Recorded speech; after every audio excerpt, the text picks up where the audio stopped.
Di awal film, kita diperlihatkan ada seorang pembuat pedang ternama di dunia. Dia bernama Meng Jiexi. Ia diperintahkan oleh kaisar untuk membuatkan pedang terbaiknya. Pedang itu pun jadi dan diberi nama pedang Hongguan atau pedang cahaya. Si pembuat pedang yang sudah mencium rencana busuk sang jenderal, ia kemudian membuat pedang kedua yang lebih sakti. Pedang itu diberinya nama pedang Changjin. Tetapi musibah datang sebelum pedang Changjin jadi. Seseorang dari kerajaan mendatangi rumah Meng Jiexi untuk mendahului mengambil pedang Hongguan.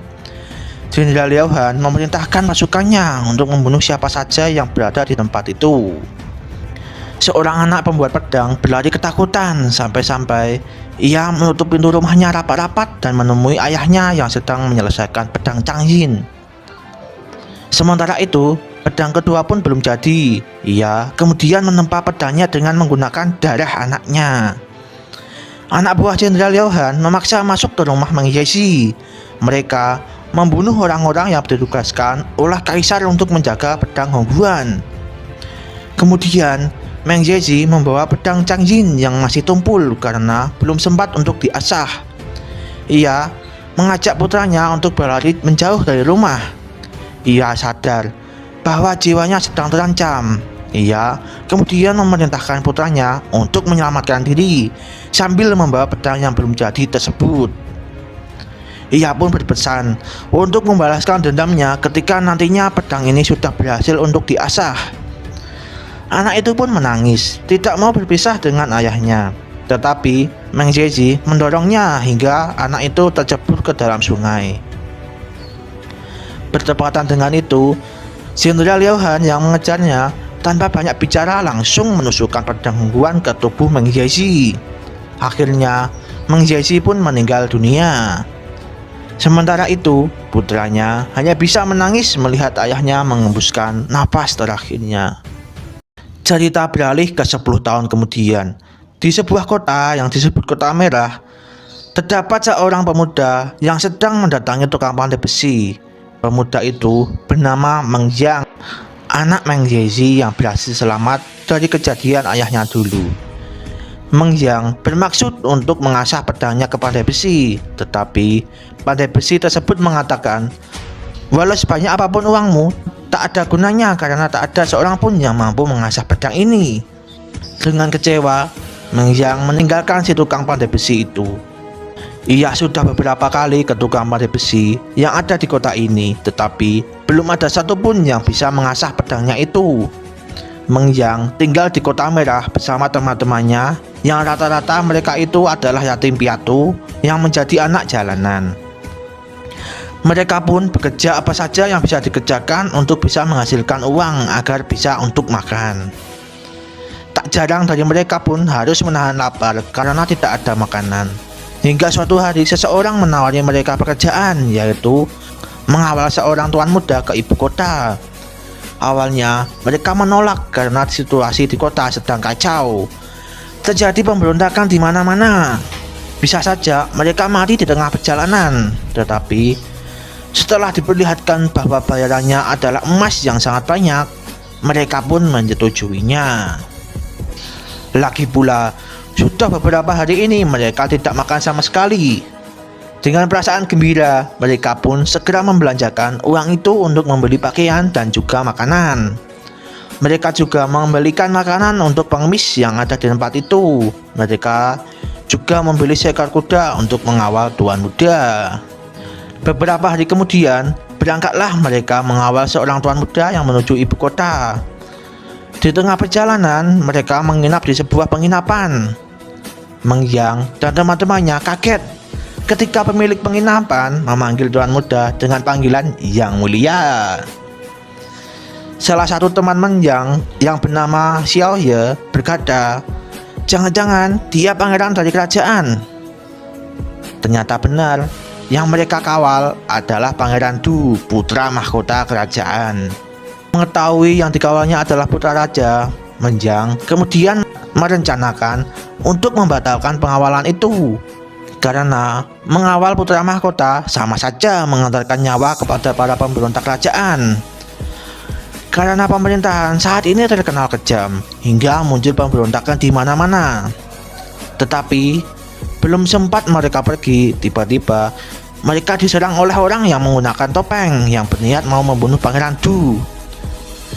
Mau tidak mau, akhirnya mereka pun harus ikut bertarung melawan orang-orang bertopeng tersebut. Tetapi mereka semua bukan tandingan untuk orang-orang bertopeng ini. Saat Pangeran Du terdesak, Pangeran Du mengatakan, "Kau boleh membunuhku, tapi jangan bunuh teman-temanku." Kemudian pimpinan dari orang bertopeng mengatakan, "Tak ada satupun orang yang bisa lolos setelah bertemu denganku." Ia pun mengajukan pedangnya untuk membunuh Pangeran Du, tetapi Meng Yang berhasil menghadang dengan pedang Chang Yin. Melihat kekuatan pedang Chang Yin, kemudian ketua perampok memerintahkan anak buahnya untuk mundur malam itu juga. Pangeran Du, Meng Yang dan juga teman-temannya berhasil selamat. Kemudian Pangeran Du menjelaskan bahwa yang ingin membunuhnya tadi adalah pembunuh nomor 1 dari Pelangi Putih. Dia bukan tandingan untuk rakyat biasa seperti kalian. Karena itu tak usah mengawalku, sebaiknya kalian cepatlah pergi. Pangeran Du juga mengatakan kalau dirinya dipanggil ke istana untuk mengambil alih tahta kerajaan. Yang ingin membunuhku jelas ada maksud tertentu, kata Pangeran Du.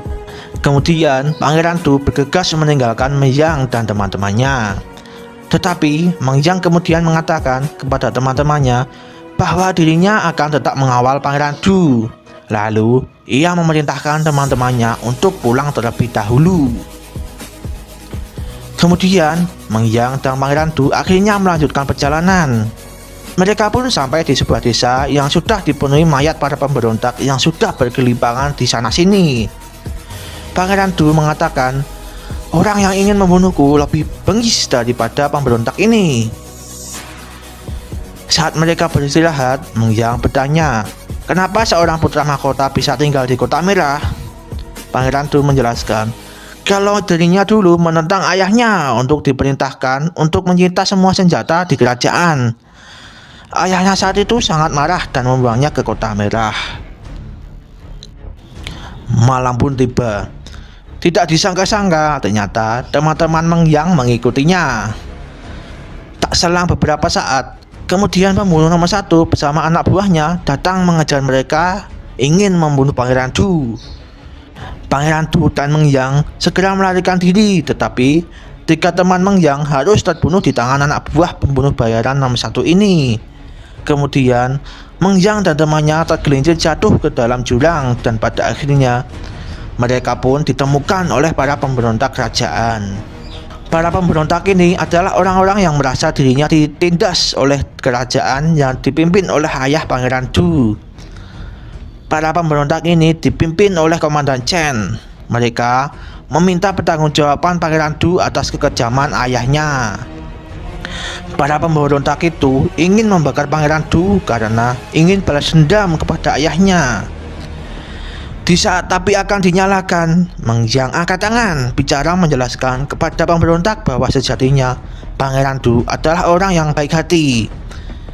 Selama ini dia tidak tahu keadaan kerajaan karena dirinya dibuang oleh ayahnya.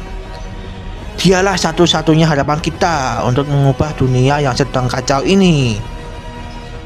Tiba-tiba istri dan anak Komandan Chen berbicara bahwa dirinya pernah ditolong oleh Meng Yang saat kelaparan di Kota Merah.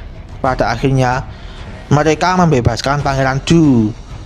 Dan Pangeran Du berjanji akan menjadi kaisar yang baik hati. Sementara itu di kerajaan tampak pembunuh bayaran nomor 1 itu menemui Jenderal Yao Han. Ia mengembalikan pedang yang ternyata itu adalah pedang Hongguan milik Yao Han dan mengatakan, maafkan aku tidak berhasil membawa kepala Pangeran Du. Mendengar hal itu, sontak Jenderal Yao Han segera menarik pedangnya untuk membunuh pembunuh bayaran yang dianggapnya sudah tak berguna lagi. Tetapi pembunuh bayaran yang sudah mengetahui niat buruk Yao Han berbalik mengancamnya. Sementara itu, Pangeran Du telah sampai di perbatasan ibu kota. Mereka dijemput beberapa pasukan kerajaan yang dipimpin Jenderal Yao Han. Tetapi ternyata mereka tidak dijemput, melainkan ingin menghabisi Pangeran Du. Pertarungan pun tak dapat dihindari. Saat Jenderal Yohan menarik pedang, Meng Jiang tahu persis itu pedang Hongguan buatan ayahnya dulu, dan jenderal itulah yang membunuh ayahnya. Kemudian Meng Jiang dengan amarahnya yang penuh dendam menyerang Jenderal Yohan. Tetapi karena dirinya tidak bisa memainkan pedang, pada akhirnya pedangnya itu terbelah menjadi dua. Saat Jenderal Yohan ingin menghabisi Meng Jiang, Pangeran Du tiba-tiba melemparkan pedangnya ke arah Jenderal Yohan, mencoba menolong Meng Jiang yang sudah tak berdaya. Tetapi pedang Jenderal Yohan telah melukai tubuh teman wanitanya Meng Jiang. Kemudian terluka berat, tapi untunglah Meng Jiang dan temannya berhasil menyelamatkan diri. Namun pada akhirnya, karena lukanya sangat parah, akhirnya ia tewas di pundak Meng Jiang. Ia terpukul hatinya, ia mengalami depresi berat. Bagaimana tidak, seluruh teman-temannya mati, sementara dirinya tidak bisa berbuat apa-apa. Dengan kesedihan yang mendalam, kemudian ia membuang pedangnya karena menganggap pedangnya sudah tidak ada gunanya lagi. Sementara itu, Pangeran Du ditangkap oleh Jenderal Yohan dan dibawa ke kerajaan.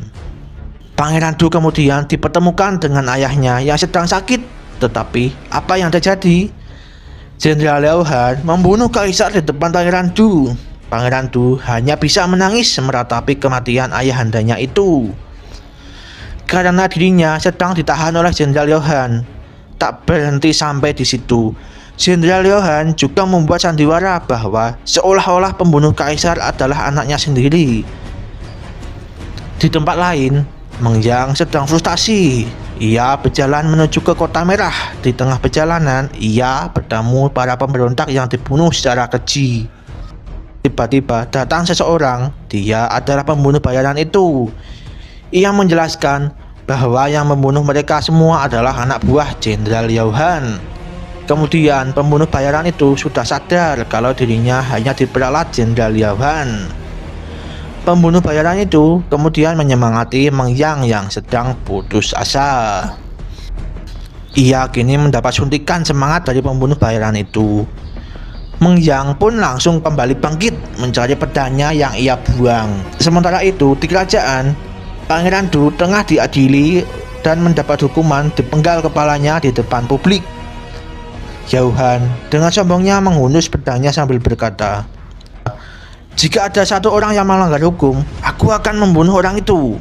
Jika suatu kota melanggar hukum, aku akan membantai seluruh kota. Apa masih ada yang mau melanggar hukumku?" teriaknya. Tiba-tiba dari pintu gerbang seseorang berteriak, "Aku akan melawanmu." Ternyata itu Meng Jiang datang bersama orang banyak dengan senjata apa adanya. Kelompok pemberontak juga ada untuk membantu Meng Jiang. Ada juga si pembunuh bayaran yang juga membantu Meng Jiang dan yang lainnya. Para pasukan keduanya sudah saling berhadapan. Bertempurlah mereka, hanya tinggal menunggu aba-aba serang. Tetapi Meng Jiang keburu menyerang duluan ke depan.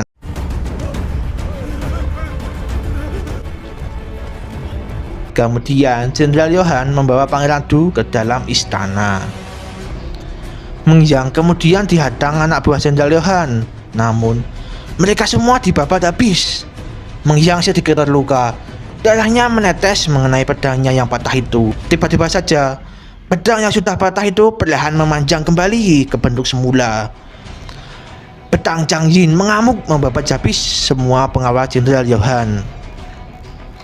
Meng Jiang pun kemudian berhadapan langsung dengan orang yang membunuh ayahnya dulu. Pertarungan sengit pun terjadi. Pada akhirnya Meng Jiang berhasil menusukkan pedangnya ke perut Yohan. Yohan pun akhirnya tewas. Dendam itu pun akhirnya terbalaskan. Di ending film diceritakan Pangeran Du akhirnya menjadi kaisar. Ia menjadi pemimpin yang sangat bijaksana. Dan cerita pun selesai. Oke, ini film rekomendasi banget buat kalian yang mau menonton film kungfu Cina. Ini untuk segi editingnya itu bagus sekali, dan segi alurnya itu sangat direkomendasikan untuk kalian yang ingin menontonnya. Jika ada kesalahan kata, mohon dimaafkan sebesar-besarnya. Sampai jumpa di video selanjutnya. Terima kasih.